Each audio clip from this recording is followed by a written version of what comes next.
Hello বন্ধুরা, আপনারা দেখছেন ডিজিটাল সবকিছু ইউটিউব চ্যানেল। তো বন্ধুরা, আমরা প্রত্যেকেই নিজেদের টাকা পয়সা সবকিছুই নির্ভরযোগ্য স্থানে রাখতে চাই, আর সেটি হলো ব্যাংক। আজকের দিনে প্রত্যেকেরই ব্যাংক অ্যাকাউন্ট আছে এবং অনেকেরই একাধিক ব্যাংক অ্যাকাউন্ট আছে। কিন্তু এর পরেও দুঃখের বিষয় যে সরকারের পক্ষ থেকে পিএনবি এবং এসবিআই ব্যাংকের ওপর নিষেধাজ্ঞা জারি করা হয়েছে। টাকা পয়সা সংক্রান্ত সমস্ত লেনদেন বন্ধ করতে বলা হয়েছে। তাহলে এবার কি করবেন? যাদের অ্যাকাউন্ট আছে এই পিএনবি এবং এসবিআই তে, তারাই বা কি করবেন? তো আজকের ভিডিওর মাধ্যমে সেই বিষয়টি আমরা ক্লিয়ার হয়ে যাব। যাদের পিএনবি অর্থাৎ পাঞ্জাব ন্যাশনাল ব্যাংক এবং এসবিআই অর্থাৎ স্টেট ব্যাংক অফ ইন্ডিয়াতে যাদের অ্যাকাউন্ট আছে, যারা এই সমস্ত ব্যাংকের গ্রাহক, তাদের জন্য এই ভিডিওটি খুবই গুরুত্বপূর্ণ।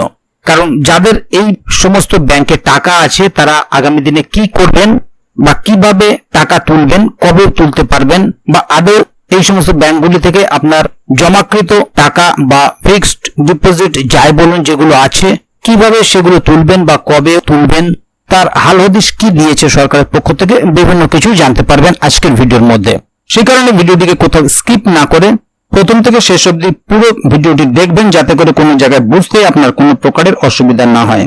এছাড়াও আপনি যদি আমাদের চ্যানেলে প্রথমবার হয়ে থাকেন, তাহলে অবশ্যই চ্যানেলটিকে সাবস্ক্রাইব করে বেল আইকনটি প্রেস করে অল নোটিফিকেশনে ক্লিক করে দেবেন, যাতে করে আমাদের চ্যানেলে যখনই কোনো নতুন ভিডিও আপলোড হবে তা সরাসরি আপনার কাছে পৌঁছে যায়। তো চলুন দেখে নেওয়া যাক এখানে বিষয়টি ঠিক কি বলা হচ্ছে। এখানে দেখুন একটি আর্টিকেল প্রকাশিত হয়েছে, যেখানে বলা হচ্ছে টাকা পয়সা লেনদেন বন্ধ, পিএনবি ও এসবিআই ব্যাংকের ওপর নিষেধাজ্ঞা দিল রাজ্য সরকার। এবার কি হবে? পাঞ্জাব ন্যাশনাল ব্যাংক ও স্টেট ব্যাংক অফ ইন্ডিয়ার মতো বড় ব্যাংকগুলো সরকারি অর্থের অপব্যবহার হচ্ছে। এমন পরিস্থিতিতে দুই ব্যাংকের সঙ্গে সমস্ত লেনদেন বন্ধ করে দিল একটি রাজ্য সরকার। রাজ্য বিভাগগুলিকে এই ব্যাংকগুলিতে তাদের সমস্ত অ্যাকাউন্ট বন্ধ করে সঞ্চয় তুলে নেওয়ার নির্দেশ দেওয়া হয়েছে সরকারের তরফে। এমন পরিস্থিতিতে কতটা চাপ পড়বে সারা দেশের গ্রাহকদের উপর? রাজ্য সরকার তার আদেশে সরাসরি বলেছে যে স্টেট ব্যাংক অফ ইন্ডিয়া এবং পাঞ্জাব ন্যাশনাল ব্যাংকে রাজ্য সরকারের বিভাগ, পাবলিক এন্টারপ্রাইজ কর্পোরেশন, স্থানীয় সংস্থা, বিশ্ববিদ্যালয় এবং অন্যান্য সংস্থাগুলির অ্যাকাউন্টগুলি অবিলম্বে বন্ধ করা উচিত। এসবিআই, পিএনবিতে কোনো রকম সঞ্চয় বা বিনিয়োগ করা যাবে না। সমস্ত আমানতের টাকা তুলে নিতে হবে। এর জন্য সময় দেওয়া হয়েছে 20 সেপ্টেম্বর পর্যন্ত। এসবিআই এবং পিএনবি ব্যাংক নিয়ে কেন এমন সিদ্ধান্ত? কর্ণাটক রাজ্য সরকারের অর্থ বিভাগের সচিব ডক্টর পিসি জাফর এই নির্দেশ জারি করেছেন। প্রকৃতপক্ষে উভয় ব্যাংকে জমা তহবিলের অপব্যবহারের অভিযোগের মধ্যে এই সিদ্ধান্ত নেওয়া হয়েছে বলে খবর। সরকার জানিয়েছে যে অপব্যবহার নিয়ে একাধিক সতর্কতা জারি করা সত্ত্বেও দুই ব্যাংক কোনোই কঠোর পদক্ষেপ নেয়নি। প্রকৃতপক্ষে রাজ্য সরকারের কর্ণাটক মহর্ষি বাল্মীকি তপশিলি উপজাতি উন্নয়ন কর্পোরেশন লিমিটেড সম্পর্কিত অর্থ স্থানান্তর কেলেঙ্কারি নিয়ে কংগ্রেস শাসিত কর্ণাটক সরকার এবং বিরোধী বিজেপির মধ্যে রাজনৈতিক দ্বন্দ্ব চলছে। এমনই পরিস্থিতিতে দুই ব্যাংকের বিরুদ্ধে আদেশ জারি করা হয়েছে।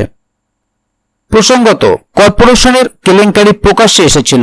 কর্পোরেশনের অ্যাকাউন্ট সুপারিনটেন্ডেন্ট চন্দ্রশেখর পি 26 মে আত্মহত্যা করার পর তিনি একটি নোট রেখে গিয়েছিলেন। নোটে দাবি করা হয়েছে যে কর্পোরেশনের 187 কোটি টাকা কোনো অনুমোদন ছাড়াই স্থানান্তর করা হয়েছে। এর মধ্যে 88.62 কোটি টাকা আইটি কোম্পানি এবং হায়দ্রাবাদ ভিত্তিক একটি কোঅপারেটিভ ব্যাংকের অ্যাকাউন্টে স্থানান্তরিত করা হয়েছে। কতটা চাপে গ্রাহকরা? এই ধরনের আর্থিক অপব্যবহার যাতে আর না করা হয় তা নিশ্চিত করতেই স্টেট ব্যাংক অফ ইন্ডিয়া এবং পাঞ্জাব ব্যাংকের সঙ্গে সমস্ত লেনদেন বন্ধ করার শুধুমাত্র বিভিন্ন রাজ্য বিভাগের অ্যাকাউন্টের জন্য এমন সিদ্ধান্ত নিয়েছে কর্ণাটক সরকার। এই কারণেই সারা দেশের গ্রাহকদের কোনো চিন্তার কারণ নেই। তাহলে বন্ধুরা বুঝতেই পাচ্ছেন এখানে যে কেলেঙ্কারিটি হয়েছে তা কর্ণাটকে, এবং কর্ণাটক সরকার এই সিদ্ধান্ত নিয়েছে যে সেখানকার পিএনবি এবং এসবিআই ব্যাংকগুলিতে লেনদেন বন্ধ করার জন্য।